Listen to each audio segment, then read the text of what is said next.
పవిత్రమైనటువంటి కాశ్మీర్లో పెహల్గాంలో దాడి, పెహల్గాంలో అమాయక టూరిస్టులు 26 మందిని చంపిన దాన్ని దేశంలోని 140 కోట్ల మంది ప్రజలు కూడా జీర్ణించుకోలేకపోతా ఉన్నారు.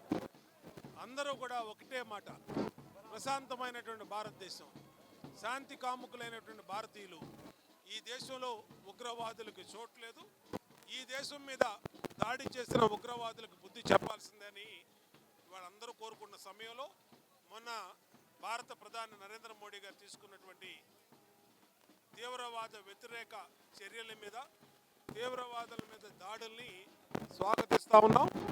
ఉగ్రవాదులు తీవ్రవాదుల పీచ మనసాల్సిందే, దానికి ఆశ్రమించే దేశాలకు బుద్ధి చెప్పాల్సిందే.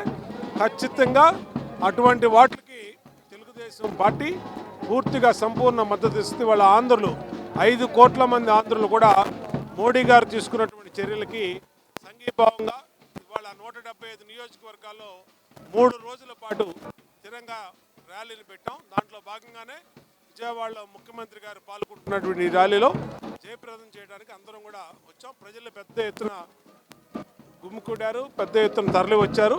వాళ్ళందరూ కూడా శుభాకాంక్షలు, అభినందనలు తెలియజేస్తారు.